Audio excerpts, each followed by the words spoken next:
Hello, Chris. Welcome back. Thank First you. of all, how are you feeling? Yeah, good. Really good. Energised. Obviously, had a break and delighted to be given the opportunity of changing the fortunes of the football club as it is now. Chris, can you just give us a bit of insight what the last 48 hours have been like, your conversations with the ownership? Especially after how last season ended, what have those conversations been like? Yeah, pretty quick turnaround, obviously. Conversations with all the owners as well, and Stephen Betty. So I'd like to thank as well on the record for his contribution to all this as well. So just the normal conversations I should imagine. First of all, would we be prepared to come back? Of course. I wanted to come back to help the club first and foremost, really, in the position that they're in. I think I'm in a unique position. As everybody knows, everybody's possibly bored of hearing, really, sort of my sort of journey and my affiliation and affection for this football club. And obviously it's not in a great position at the moment, but that's it's not a permanent position.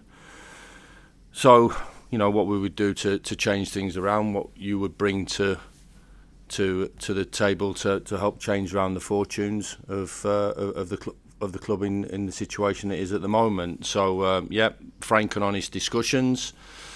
I was delighted to get that opportunity. I thought it speaks volumes about the owners. I know there's been a lot of talk, and the narrative would be about reconsidering me to come back to help the football club. But I think it just shows you what they're about as human beings as well. Decision that they made, of course, in the summer. I was really disappointed with. Of course, I was going to be, but I respected it. I've done enough interviews and my words from myself to everybody who wanted to hear them. There was that no fallout. Decision that was made. It was their choice to make those decisions. I respected it and accepted it, and wish the club all the best. So that's been an ongoing relationship with the ownership group and the investors since the decision was made. And delighted to be back and working with which one of the things that it did excite me about it was a talented group of players. There's a reason why I was asked back. And there's the reason, or there is a reason why the club is in this situation. I've got to say, which I had frank discussion with the group straight away, was they have to take responsibility for an ownership of the position that they're in. They can't just pile it on certain aspects of what's happened before, and they recognise that, and knowing obviously a lot of the players that have been kept on and were here last season, and knowing a lot of the players that have come into the building, Tanganga, me, Mark McGuinness, Danny Ings, Cho Bonnet, all those guys, experienced players. I know a lot about them as well. Chongi as well. So knowing what the club has done from a recruitment point of view, I'm excited to get going and hopefully turn around the fortunes of the football club. You talk about it being a talented group of players. We saw some lovely videos of you reuniting with some of those players this morning. With the players and with those new players, what has that kind of being reunited felt like, do you think, on both ends? Well, yeah. I'd like to think that they were quite happy to see me. Time will tell. But when you're a manager of a football club, you don't just pick the team on a Saturday afternoon. You get to know these guys and relationships that are built up, through challenges that we had last season. As I said, I think internally in football, everybody recognised the challenge that we had. Maybe not externally, but internally, right the way through the season, from the start of the season, through the passing of George and through a difficult sort of situation there, and the highs and lows, and obviously ultimately ending in incredible disappointment in terms of what happened at Wembley. So you build up these relationships with guys, not just over a short period, over medium to long term period. I've seen these guys come through, played a major part in the majority, for not all of them, coming through the building over the last sort of 16, 17 months, and knowing the guys that have recently signed. Yeah, there's some boys there that have not had that relationship with me, not had that experience. I'm looking forward to building those as well. But certainly there was a strong rapport between myself, the coaches and the players. We were a tight-knit group. We went through a lot, and we fought for each other daily. We fell out quite often. We loved each other quite a lot, and I'm looking forward to reuniting them and helping them. There are. Let's be honest with you. You've seen the clips. You've seen sort of the results and the performances, especially over the last 2 or 3 games. They're down. They look a bit beat up. They look a bit broken, and their spirits need lifting. They need raising. They need galvanising. I think the supporters need galvanising as well, and hopefully this appointment will do that. The staff certainly as well. Working with the staff over a number of years as well. Myself and now building that relationship. And with the players, they're down, they need lifting, and one of the reasons I'll come back, I'm excited about what can be achieved, and looking forward to it. Just last one from me, Chris. You talk about galvanising the team. So short term, how do you do that? But then also long term, this season, is promotion still the target? Well, I just think, when you look at maybe the modern game as well, there's a lot talked about, from the tactical point of view and the style and things like that. And we've all got that. We've all, I still think that, sometimes I think it's a little bit disrespectful that people think that you're not up to scratch in terms from a tactical approach. 3 or 4 years ago we were producing some stuff that everybody was taking notice of, so I think that's quite disrespectful. To get 92 points from what we did last year, we've got to be pretty much on point on a lot of things. Ultimately, as I said at the time, to finish third with 2 teams finishing with 100 points, is okay to decent. I'll let other people talk about that. But, we talk about leadership skills as well, and management of players, the human beings that, they have to be managed daily. They have to be managed through game to game, for the highs of winning, for the lows of winning, for the highs of playing, for the lows of being left out, through injuries, through everything else. This isn't just a game based on a computer. It's a game based on a lot of aspects, and through time you learn to build. I think sometimes people don't realise how difficult it is to build something, and most certainly I don't think people realise how difficult it is to win a game of football, especially at championship level. So small steps. The players have been outstanding over the last couple of days. I don't think that's a manager bounce. I think they genuinely are a talented group that want to do well, that's been assembled. The owners have supported it over the last 2 or 3 weeks in terms of the acquisitions that they've made, and this is a strong group of players that I believe, if led right and given the right processes, getting back to the culture of what has made us a decent side over a number of years, taking into account that we've had a couple of disappointments in there, but it's been a decent period for the football club, and I'm really looking forward to opening the club. It's not about me. Maybe there's a couple of people, even from a Sheffield United point of view, looking to go a different direction. I don't want that to be the narrative where pro-Sheffield United, pro-CW supporters and people that really didn't want me back. I think it's time that, especially now, we have to reunite and give the players the best opportunity of producing the best performance on Saturday, and hopefully we can do that, make that shirt as light as possible. I'm incredibly excited and looking forward to walking out at Bramall Lane and hopefully helping the players to get a positive result. We need a result, and I'm sure that if we get that result against a side that's has had a decent season last year, culminating in a Wembley appearance and a promotion. If we get a result, then we can get our season up and running, and we work from there. Thank you, Chris. Cheers, Dan. Chris, welcome back. Thanks, Rob. What did the owners say to you when they ultimately offered you the chance to come back? and what was your reaction? I don't think you'd be surprised about my reaction. As I said, I come back to help the football club. I'm in a unique situation. Quite easily, I could have not taken up the opportunity.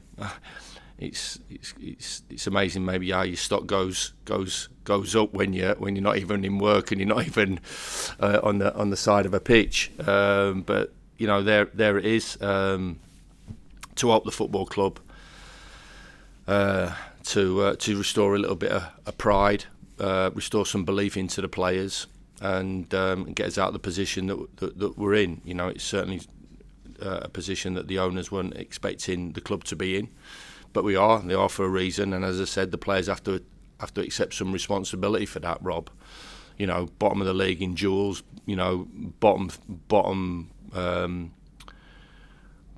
3 or 4 in terms of running stats. The game doesn't change. The fight in the players has to be shown, and that shows that they're not fighting.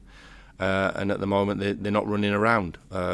People can talk about the reasons why they're not doing that, but first and foremost, I don't compromise on those aspects of the game, and the top guys don't compromise. So if people think in the Premier League people don't run around and don't tackle and don't compete, then they're completely off what football is all about. And football's about winning games of football, and I've always said, you look at the Championship and there's maybe sort of 10 to 15 games where you play well. There's a group in the middle there, maybe 10 to 15 games, and there's a group of games where you don't play well, and it's how you approach every game and how you get results. We'd all love to play champagne football and do maybe what Leeds United did last season and play this free-flowing game with the players that they had, but that wasn't the situation that we were put in at the start of the season, and you have to grind out results, and by hook or by crook, gain those results through different qualities.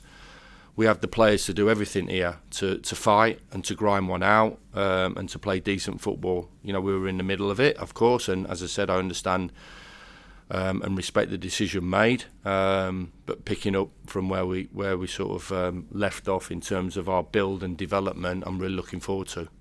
If it was any other football club, would you have said, you've made your bed, sleep in it? Possibly, yeah. Yeah, possibly, yeah. This is a special club for me, so, and as you know, a unique club for me, so yeah, I possibly would say yeah to that. What have the last few weeks shown about what you achieved last season and what it takes to be successful in the Championship? Yeah, I let people talk about sort of last season. It is really important that we look forward to what this group can achieve, how tough the Championship is. Other people can talk where that was at, and they'll have their different opinions, and some might be negative on it, and some might be positive, and some might be in between. But generally, when you come out of the Premier League, you're beaten and broke, and as seen when you were following it, in terms of where the football club was at. So to get into the pre-season and then add the players in the manner that we did, and whatever, building a lot of things that you need and a lot of requirements. I'm delighted, as I said, to be given the opportunity. I think we're in the early steps. It has to be small steps. Can we win games of football? Yes, with this group. Can we win a bunch of games? I believe we did, and I'm excited about that. And that's one of the big things that attracted me back into it, and the attitude of the owners and Stephen as well.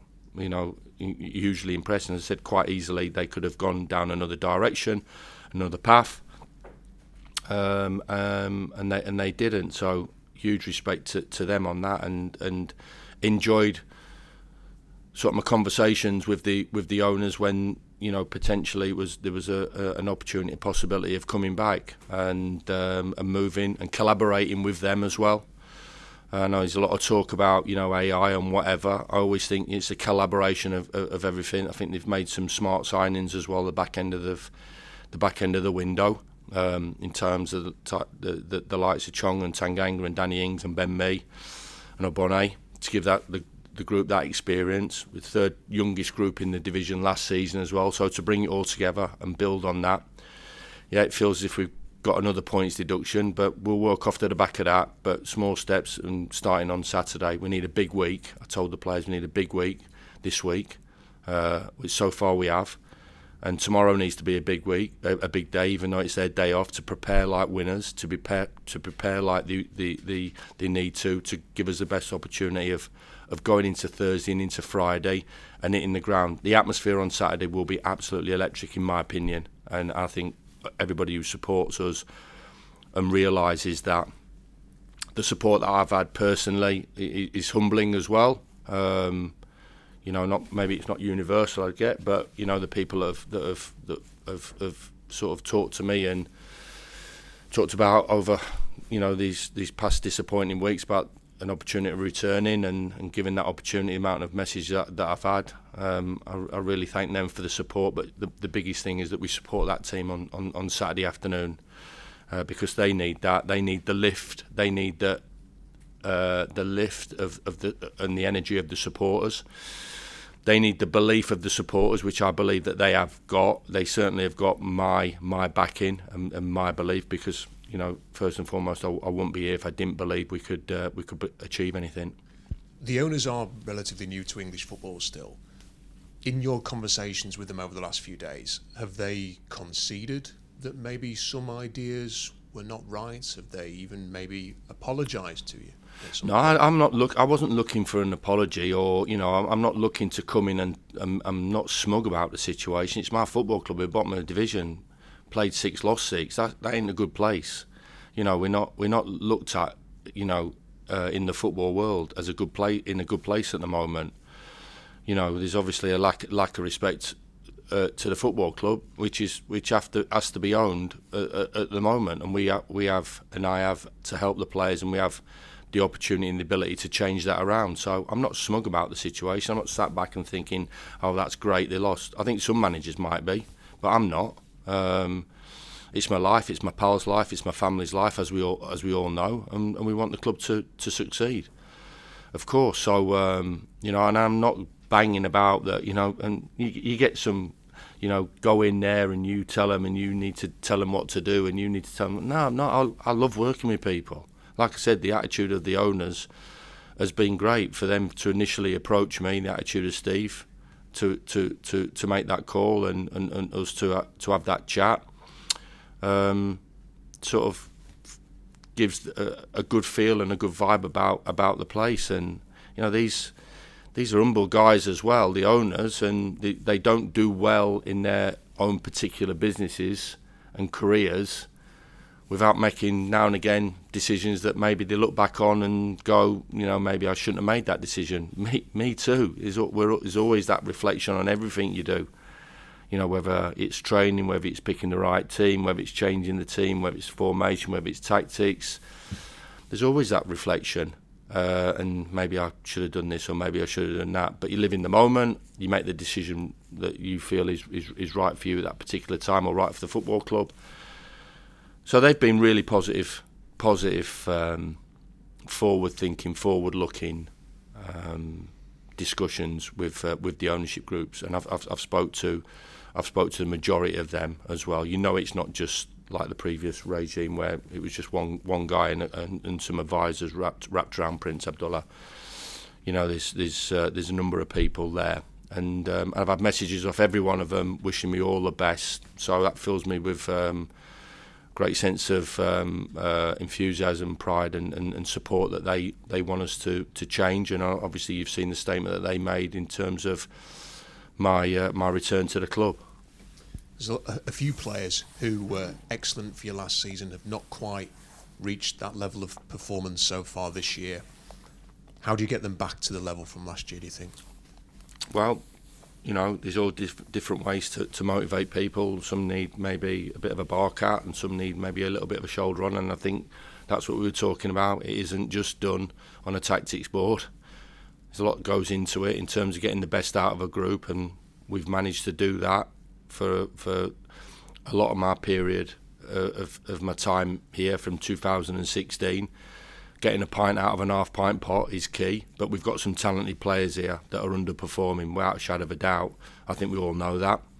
Putting them in the right positions, in my opinion, will be key. making sure they win the battles, win the headies, win the races, and play. There's a thing that's still up there in the auditorium: outrun, outfight, outrun, outfight, outplay, and the two have to come from them, and then we'll give them a process and the belief and the encouragement to go and get back to the standards that they've shown. Whether it's Gus, Championship Player of the Year, whether it's Harrison or whoever it is, they're all underperforming at the moment. I possibly can take maybe a couple of the newer signings that have just making their mark at Sheffield United, but they've come to be successful, and the other players, join the club to win games of football. They have won games of football in the past, and as I said before, Rob, this team can win.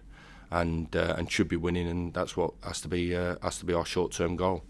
One of the big talking points from the last game was Gus Harmer on the bench against Ipswich. Is it safe to say that he'll be playing for you this weekend? Yeah, he's got a good chance of. So he's a player that I love, and we have a few little bits and pieces as well, but we need him at the top of the pitch. That's where we needed him. We don't need him in a different position that what he has been occupying or as seen by me watching the games. Really, we need him at the top of the pitch. We need him whatever he plays as a 10 or off a side, combinations, slide balls, crosses, assists, goals, big moments. He's arguably the best player in the division at the moment. He isn't the best player in the division, and we're not the best team, but he has that ability to raise his game, and super confident that we can get the best out of him. Alan Nill and Matt Prestridge, will they be joining you? Both back. I mean, we're looking to freshen up the backroom staff as well. We lost Jack to Brentford, Jack Lester to Brentford, so the ownership group and Steve are very enthusiastic about what we can do as well. So there'll be a couple of different faces coming into the coaching group as well, which we're really looking forward to. I think that freshens it up for me. I think it freshens it up for the players and Alan as well.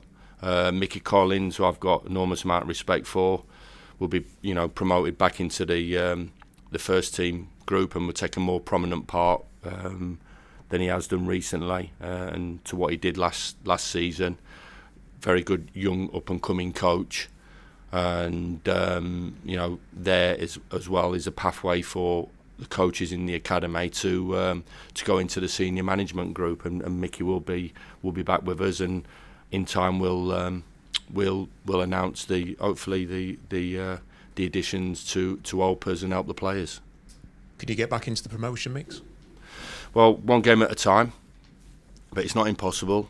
Statistically, it's been shown that a team in our position, can win games of football and go on a run. But, as I said, we're not in a great position at the moment, so small steps, but first and foremost, making sure we get every day right.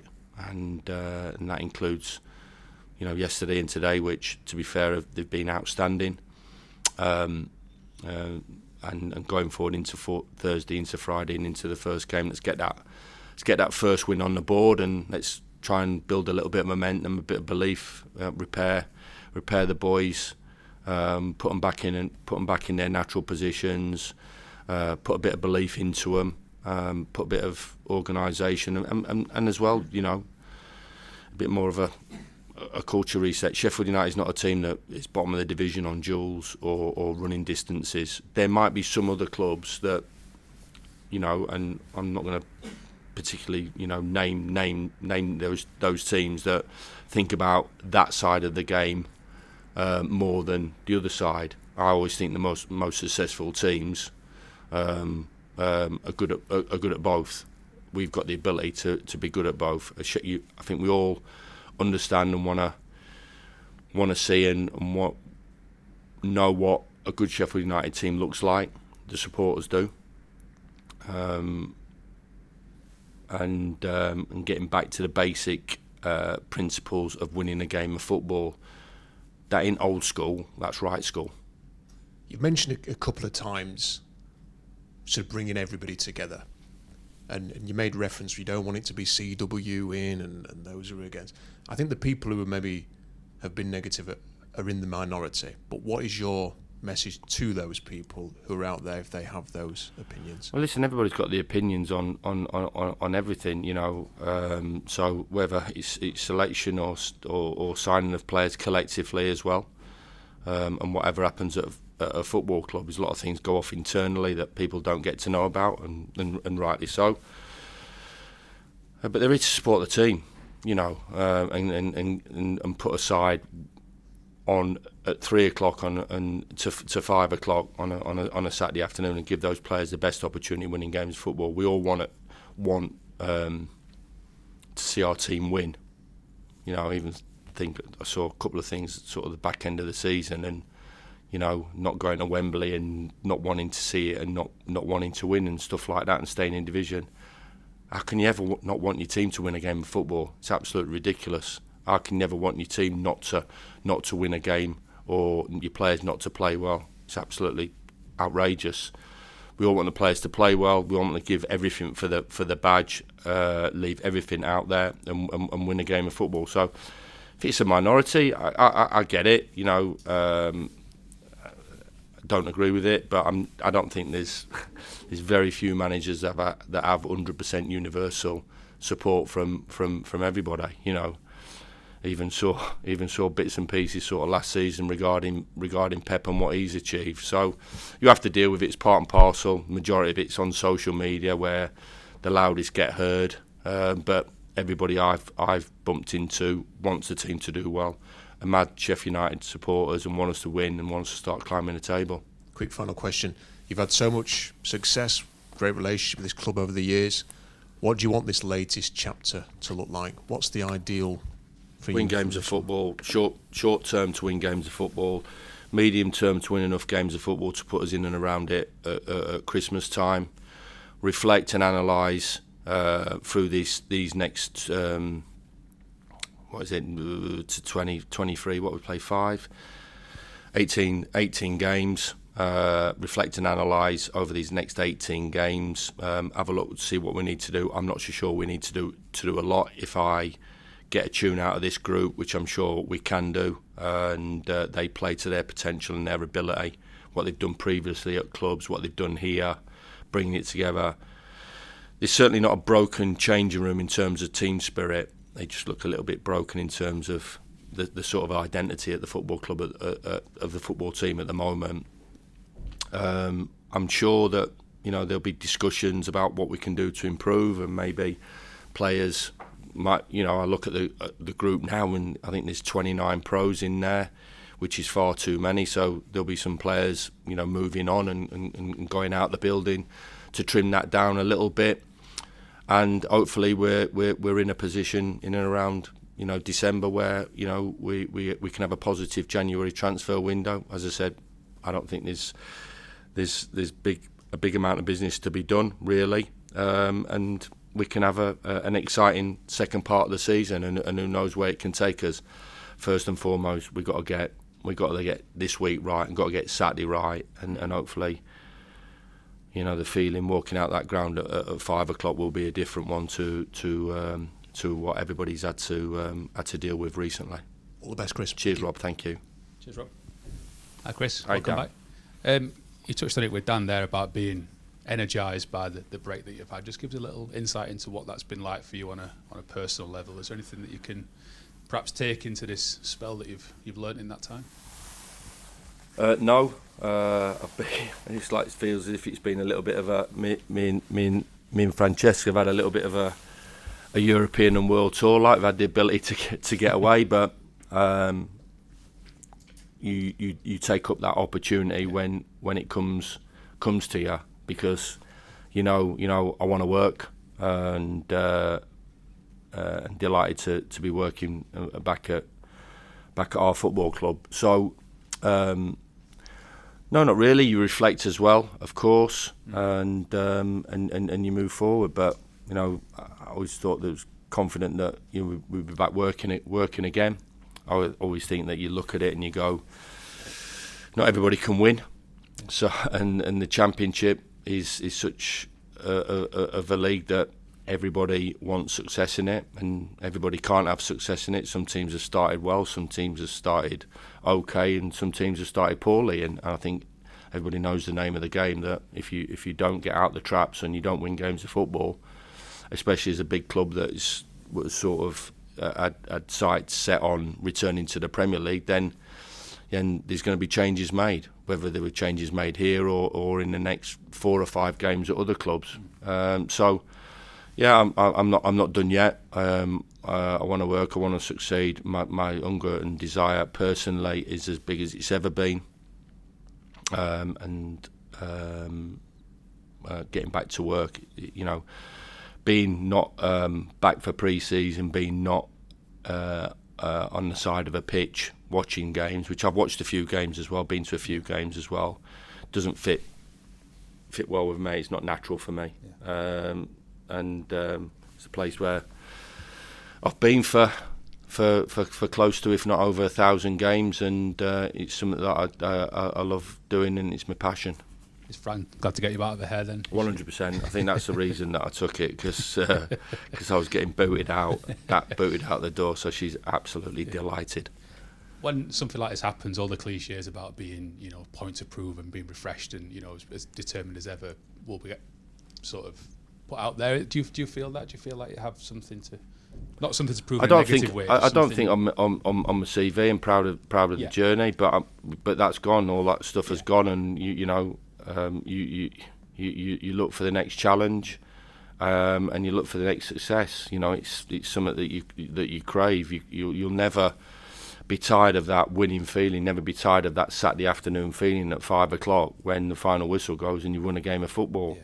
Yeah. The buzz and the adrenaline and the energy that it gives you before and after, and coming back into work, it's been fabulous working with players, interacting with players, trying to help them. It's a big thing, and ultimately trying to help them, but most importantly trying to help our football club. As you say, you've always been someone who plans short, medium, long term. We've talked about medium and long term. In the short term, how much is it for you about restoring that identity of this football club? Because that feels like it's been lost in this early part of the season. There's just two statistics. When everybody talks about statistics, for me, there's 2 statistics that I've talked about. There's no way that the club, if you said to Liverpool, you'd be you'd be bottom of the league on Jules.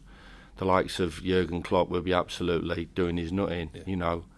The top. I think sometimes people don't realise, outside the football, sort of a culture and and non-negotiables, and not compromising on the likes of these principles of playing a game, a competitive game. That I've had the ability and opportunity to stand next to the best operators in the world. Pep and Jurgen Klopp, and the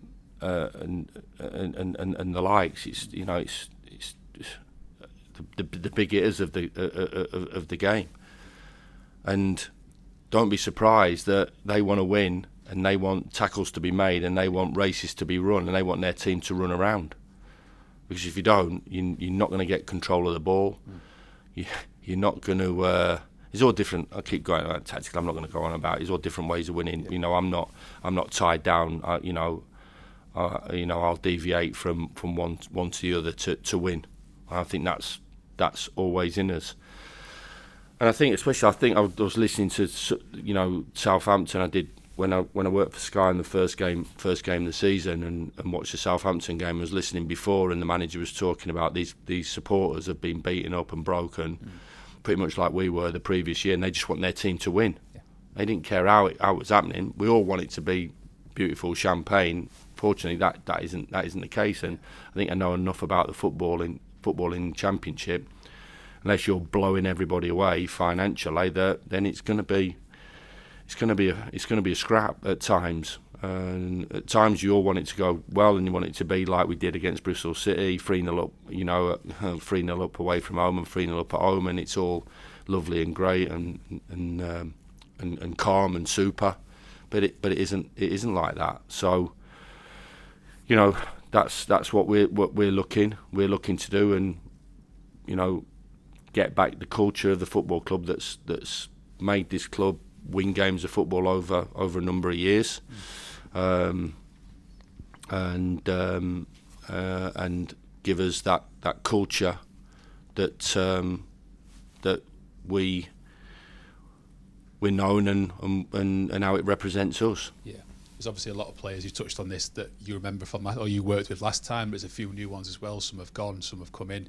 As we sit here now, do you have a clear picture on how to get the best out of this squad, or is it something that might take a bit of time to No, 100%, 100% know what we're doing. Yeah. I'll try and make that work. We'll try and make that work. Yeah. There's buy-in from the players, 100%. You know, I'm looking at the body language over the last 2 days, and I'm looking into their eyes. They want to do well. Players that have come here want to do well. Players that played last season want to get back to that feeling of a togetherness of a group that's successful, winning and fighting for each other and playing decent stuff, and winning games of football. So they want to get back. I'm seeing that. Yeah. You know, I'm not seeing it. You know, if it was, you know, I'm coming into a team where I think, doubt, you know, this is an oil tanker. It's not an oil tanker. Hopefully we can turn it around pretty quickly. You know, I feel we can. We have that ability in the coaching set up, and from my point of view to get a tune out of these players. Along the way, we might have some dips in the road. What happens at every club? What's the reaction like to that? Got to say, it's not been super, has it? The reaction to defeat. You know, you don't like losing one. You certainly don't like losing two. So we have to get that sort of mentality back into us, and the belief and what we're really about and what we want it to look like.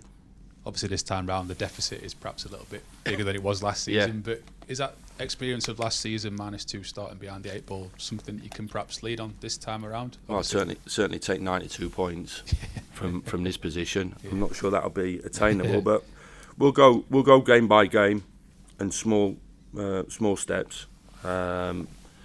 Starting Saturday, as I said to Rob, really looking forward to it, and I get a vibe living in the city that it's going to be a special atmosphere at Bramall Lane to make it as hostile and comfortable for the opposition as possible, and give those players, as I said, regardless of my situation or whatever, players need a lift, and they may not have earned that right at the moment, but let's put all that to one side and let's get rocking and rolling and get back to where we know we can get back to. Yeah. Last one from me. We talked about Gus with Rob, but is he going to keep the armband? Are you going to?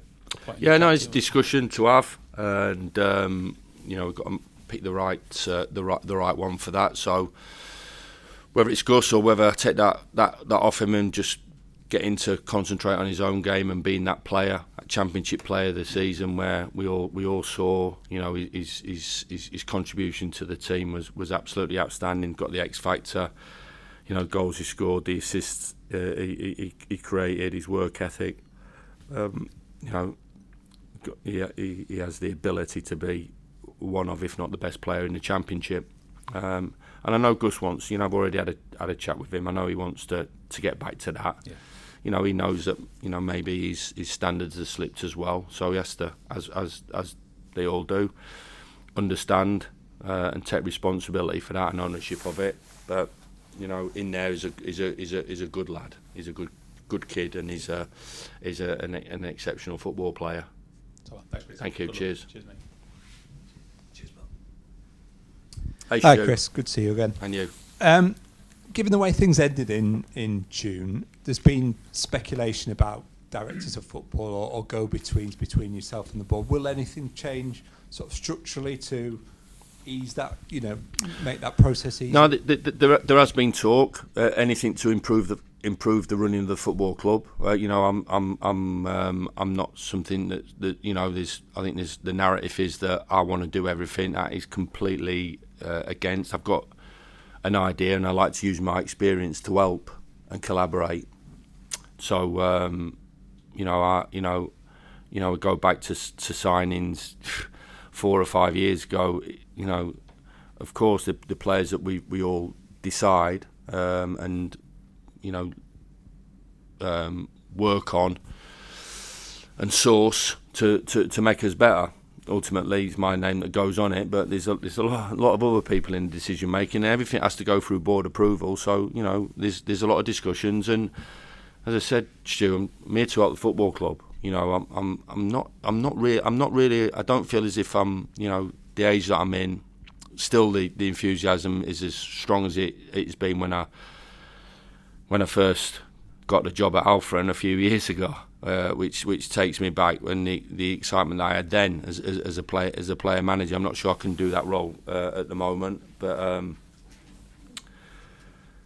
I work with people. I want to work with good people, and we're on the same page to help the football club. So if that's the case and the club goes down that road, and we all collaborate together, there'll be times where we'll not always everything meets eye to eye, but I'll give my opinion on it, and hopefully help the club through the experience I've gained. And I think what I'm trying to say is that when you're a young manager, you're looking for your next.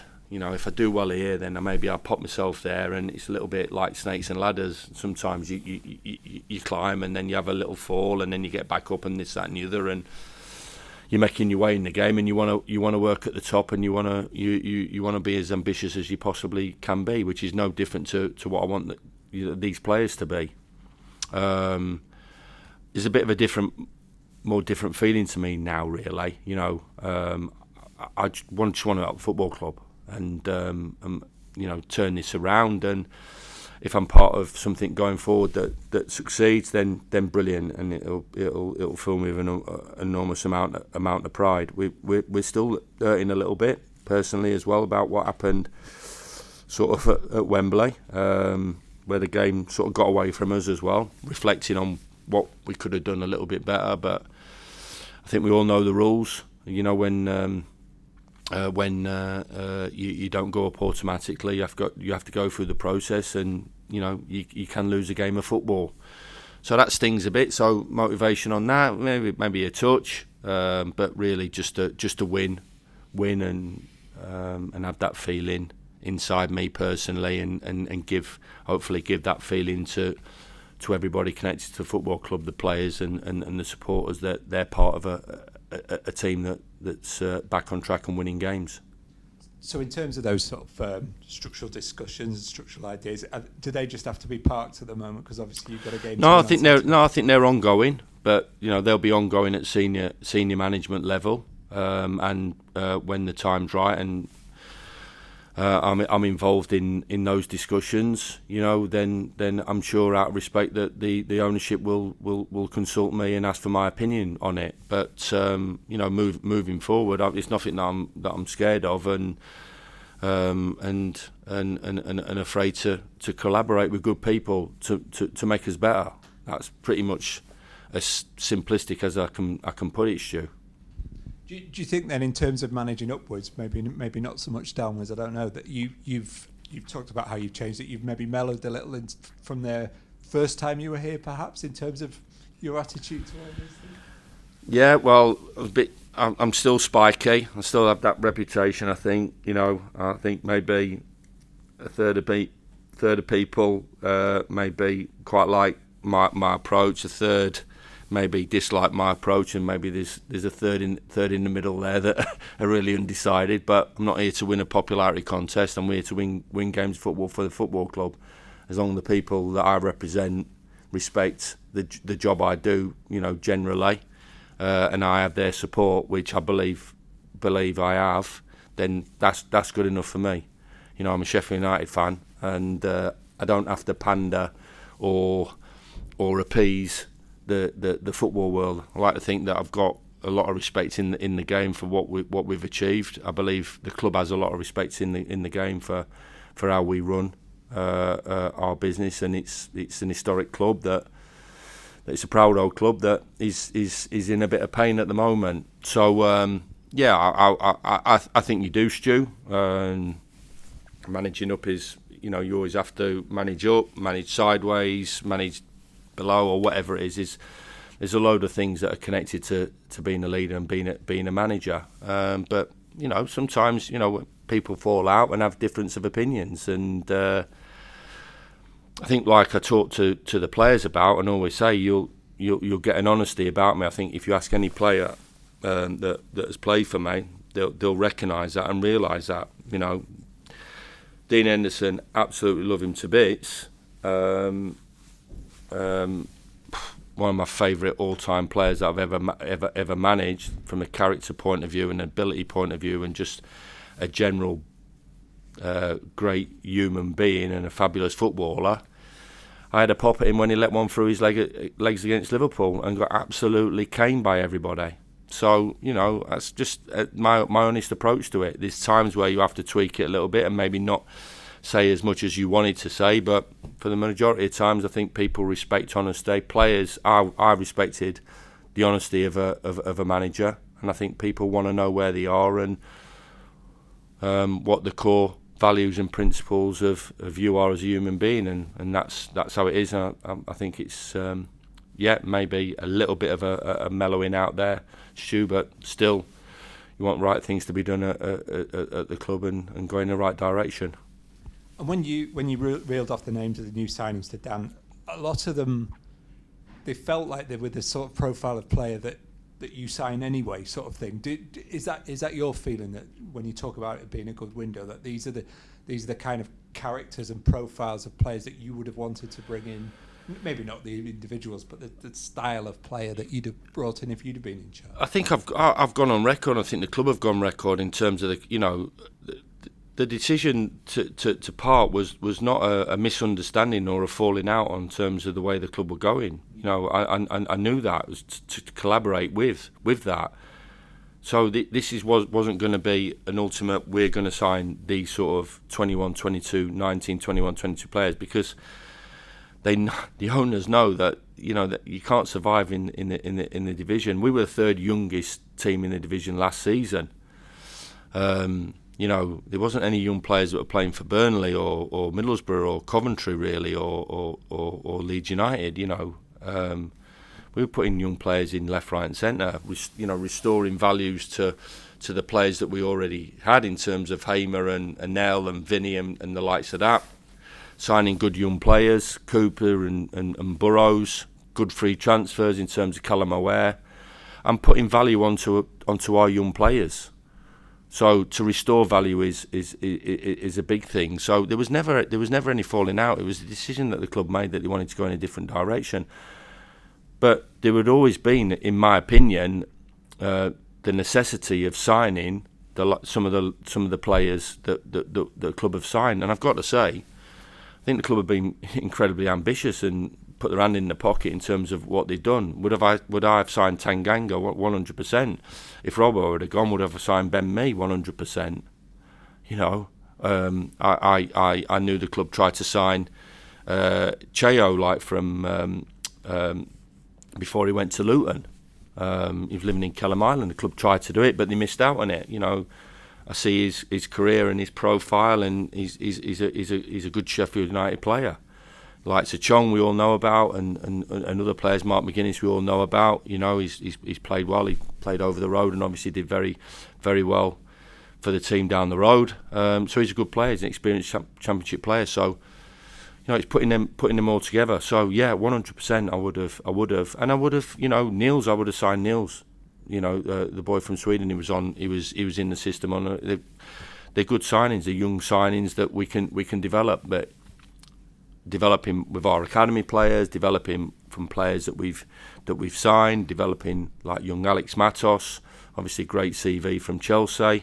He'd have been on the radar as well. So he's the group that's been put together is a talented group. Now the key is for them to show it, and me to try and bring that out of them. And 100%, I believe we can do. And I guess one thing that has changed is, well, obviously the whole centre back department has changed.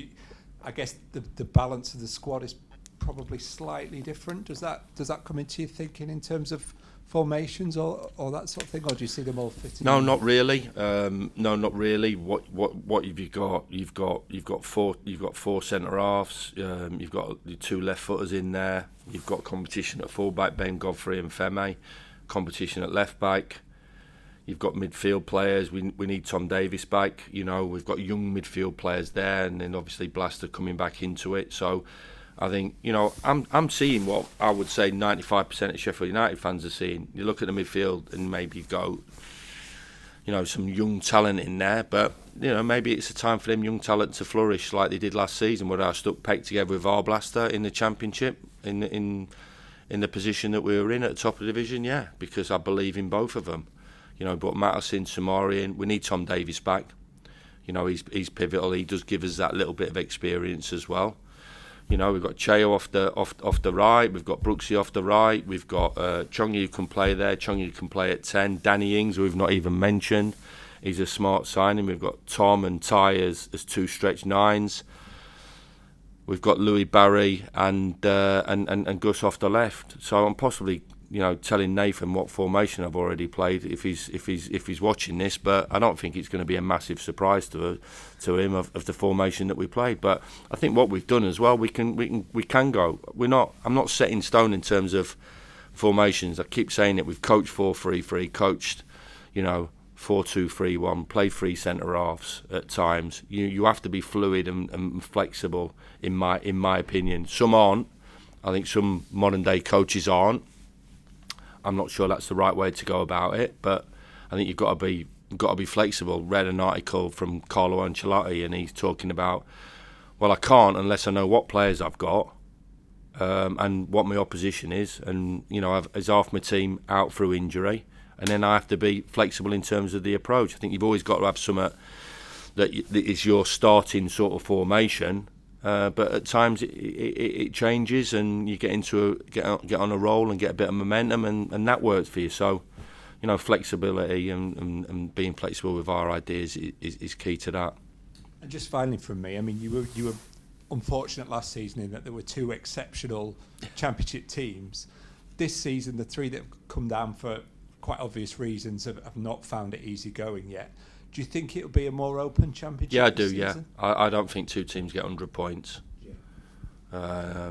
I'll be very surprised. I think that, you know, you're looking at it and you go, there's some real talented teams in the division.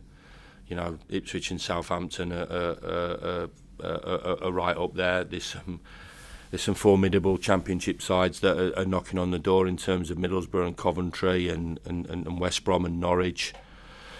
You've got, you know, a lot of, you know how difficult the division is. There are teams that might come through the pack and surprise people. Stoke have had an outstanding start under Mark Robbins, and Paul Eckenbottom's had a good start at Preston. Alex at Millwall. You know, Leicester obviously. Anybody heard about the points deduction now? I don't know what's happening there, but an incredibly talented group. So, yeah, and we're amongst it. And that's got to be our aim, to get amongst those sort of top sides and see where it goes. But I don't think there'll be three teams that pull away like the three teams did. I certainly don't think that two teams will get 100 points.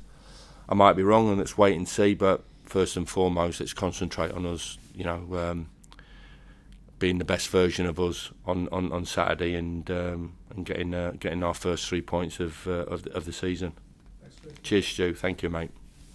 Welcome back, Chris. Thank Good you. to see you. Cheers. On Friday, I was at Portman Road actually watching it. What did you make of first of all, the game as it was unfolding? And obviously, you know, we talked about Gus being Championship Player of the Season, him being dropped from the team. Listen, they're not my decisions. I don't think it's right for me to comment on sort of you know, the way the team went about it or whatever. I think as a manager, as a fan, I'll obviously be disappointed in terms of getting beat 5-0 away from home. But you know, Gus and Ty, for me, are top players. So you know, as I said, they need to take that responsibility. I've spoke to both of them, as I said to the guys previously. getting back to where they were. Ty came in and had a fabulous season last season. We worked hard to get his signature. We worked hard to get the minutes under his belt, and he flourished, top scorer on a free transfer, and we restored value in Gus to where he should be in terms of his price and most importantly the performances that he made. So listen, I wasn't the manager. I didn't pick the team, didn't pick the formation, didn't pick the processes or whatever. So it's nothing to do with me. So now we talked about it, we have to park that bit and move forward. But certainly, you know, for us to be successful, we need Tyrese Campbell performing at the top of his ability, and Gus, you know, getting back to the form that, as we keep saying, Championship Player of the Season. I understand you got the call on Friday, was it? You got a phone call on Friday asking if you would kind of come back, and I was just wondering, you know, what was your reaction, and you know, what did the owner say to you? Yeah, sort of discussions with all the owners. But most importantly, as I said, thank the part that Steve Betty's played in that. In terms, you know, it's not always the easiest thing to put together when people are all over the world, at different time zones as well. So yeah, Steve sort of collaborated all that, and delighted to get the call off Steve, the two co-owners in Steve Rosen and Helmy, and you know, calls and messages off the back of that by the other co-owners, and as I said, I don't, you know, for me, I don't think there should be any criticism in their approach and attitude. I think it's quite refreshing. I think the easy option would be to go and open it up or what they ever wanted to do, but they thought it was the right thing to do, and I appreciate their decision. Prince Abdullah thought it was the right thing to do to bring me back to the football club, and I like to think that we sort of turned it round from a losing team to a team that won, you know, equal most games in the division, and finished with the points that we did, and restored the value into the players. So you know, I want to repay them as well for the belief, and given the opportunity to come back. Now, you mentioned earlier there's a real vibe around the city at the moment, and there's going to be a great atmosphere on Saturday. Have you been actually stopped by a lot of fans in the streets? Have you had lots of conversations with? I get supporters? stopped every 10 minutes wherever I go. So yeah, and usually, yeah, and it says it's quite humbling in terms of, you know, will they ask you back? I've said, well, listen, I'm open, of course. I'm open. I've never turn this down, you know. But there has to be that process first and foremost. So you know, we're not in a great position, and the supporters have not enjoyed the start of the season. But hopefully we can change that. We can change that starting Saturday. Yeah, I mean, you've obviously been in the game a long time. You know how it works. So I'm assuming you have a lot of sympathy for Ruben. Well, it's the game, so we've all been in that situation. I think, you know, what happened maybe in the summer, there was a certain level of that towards me, but you know, you have to take it. You know, you understand the rules, you understand the nature of the game, and everybody does. I think the manager said that in terms of a couple of his sort of late interviews, sort of the back end of his time here. We all know how the game is, and the risks if you don't win games of football. So, you know, you get out of that by winning games of football, and that's what we're going to try and do. I just want to ask you finally about the AI. A lot of people talking about this. How does it actually work? Can you sort of articulate it? Yeah, I mean, listen, it's a collaboration between an AI company with one of the investors on the board, and you know, let's be right about it. There's not a lot of AI needed when Danny Ings is signing and Ben Mee, but this is, you know, it's not really, you know, universal. It's not 100% in terms of signing footballers. We want to check the numbers. You know, physically we want to check the numbers. You know, no good signing Danny Ings or Ben Mee if they're shot and they can't move, and we're giving them 2 or 3 year deals that they're not going to play and not be available for selection. So there's that part of it on that. Smart signings like we've done in the past, and signings for the future that the club are making. So I mean, it's a culmination of a lot of things pulling together and a collaboration of a lot of people's thoughts, including the system and the detail that goes into identifying those players. Cheers. Chris Davis-Smith from Hits Radio in South Yorkshire. Welcome back. Thank you. Where were you when you first got the call then from Stephen Bettis, and were you surprised to get it? I don't know exactly where I was. Was I surprised to get it? Listen, I was delighted to get it. I think that's the biggest thing. You never know. You know, there's a lot of talk in the town about would they, you know, is it maybe the right thing to do, or you know, would that open up an opportunity? But delighted to get it first and foremost, and start that conversation with the owners. With regards to the terms of your contract, we know it's until the summer of 2027. Are the terms similar to your old contract, or have they adjusted at all?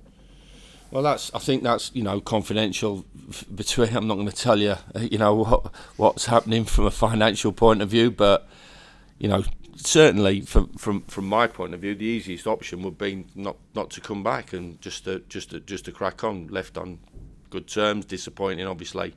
Incredibly disappointing for all Sheffield United fans in terms of what happened in late May, but you know, that's part of it. So you know, I backed myself. You know, I was on a 1-year deal last season up till Christmas. So you know, contracts are contracts. You know, when people talk about contracts and they go, he signed a 5-year or a 10-year deal, it doesn't mean that they get 10 times 1-year annual salary for 10 years, if that makes sense. There's always a compromise in there. There's always a termination agreement. So you know, that it's from a financial point of view, it's nothing really to do with it. It was that opportunity. I'll back myself, and you know, if I like to think, if you know, now if the work gets recognised, then we'll see where it is and what happens going forward. But you know, there's always, as Dan said, there's always a short, medium, and long term view on it, and short and medium term is to get to Christmas with belief renewed, optimism renewed, and we've picked some points up that we can kick on in the second part of the season. How does it feel for you watching Sheffield United from afar? Well, yeah, of course, it's painful that I've not been involved. Of course, it stings, which I've talked about.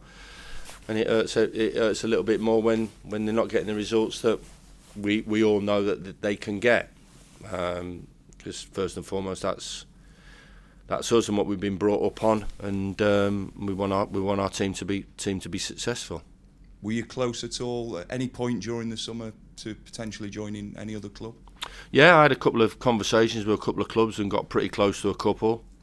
Because I want to work. You know, I don't think I know I'm not done yet. There's a huge amount of determination and enthusiasm and desire to go again and work in an industry that I've worked in since I was 16. So I love the industry. I love the buzz about it. I love the buzz of of the competition, of the preparation, of working daily with players, trying to improve them. Representing a club that I love, so you know, I want to work, and I give everything for every club that I've worked for. Obviously, this is a little bit special to me with the unique background that I've got. But always, you know, given, you know, to get this job, I've had to do some things right at my previous clubs, and I had to do some things right for the owners now to give me that opportunity to come back.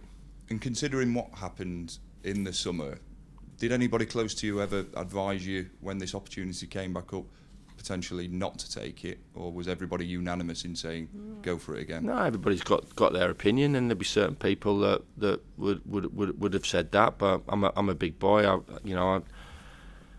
I chat closely with my wife, and we're tight, and we make family decisions as well. So, but she knows the love I have for this football club and how much it means to me. So I don't think there was ever going to be, I'm a big boy and I'll make that decision. But yeah, of course you seek advice from people in the game, people that you really respect, people close to you, family and friends. And for me, where it's at now, the amount of calls I've taken, I've not really taken one that says what you're doing and what you're putting at stake. I think there's always a risk in everything. If you don't risk in life, then I think you can just float along and be safe for the rest of your life. But to risk is a big thing, and I think that's what I do, and it's held me in good in a good place for the majority of the career. I've taken jobs that other people have said, what you're doing, don't take that. I took the Watford job for 10 games, and I still get I still get criticism. I took it for 10 games, and I wanted to work, and I felt I could get a tune out of a group of players. I possibly should have asked Roy Hodgson and Slaven Bilic and Rob Edwards and some of the managers that have managed before me recently for their advice. But you always think that you can make a difference. But I took that risk, and I could have easily sat off of it and not taken it, and maybe not received the negative criticism that I got about my time there. But the other part of it is that we could have won 2 or 3 more games, got in the playoff and finished at Wembley and end up in the Premier League. That's a risk that I took, and I took it, and I've got no regrets, and I've certainly got no regrets about coming back and helping and working for the football club. And just lastly, Chris, from me, what would be your message to any Sheffield United fan planning to step foot into Bramall Lane? No, listen, I think there'll be an incredible atmosphere there on Saturday. Hopefully the appointment has lifted the spirits of the majority of people, recognise that what the team might look like on Saturday. Look forward to enjoying and watching the team performing the way that they should do. And like I said to you, not about me, it's about us lifting those players, because they're a good group individually. They're good characters. There's no players in. I'm not looking in.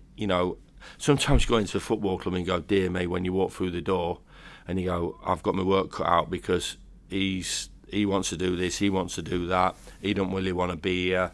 He wants to be. He's a young kid. He's an old lad. They've all got their issues, and sometimes you have to deal with that, and that takes time to sort that out. Everybody's on the same page from the get-go, 100%. The players that were here last year, of course, know what they're coming into in terms of what to expect from myself and the coaching staff, and I think the older ones know through word of mouth what we're like to work with, and trying to get a tune out of them. And that's the biggest thing. The good boys. I think sometimes when you see supporters clap players as well, I think they realise it's a decent group of players, and they just need help and support, and they'll definitely get that off me. And I'm absolutely certain that when they walk out of the tunnel at Bramall Lane at 8 minutes to 3 on Saturday afternoon, that'll be an incredibly positive environment to play football. Let's take the pressure off of them. Let's make the shirt light, and let's all reconnect and go again and try and win a game of football. Thank you. Cheers. Thanks.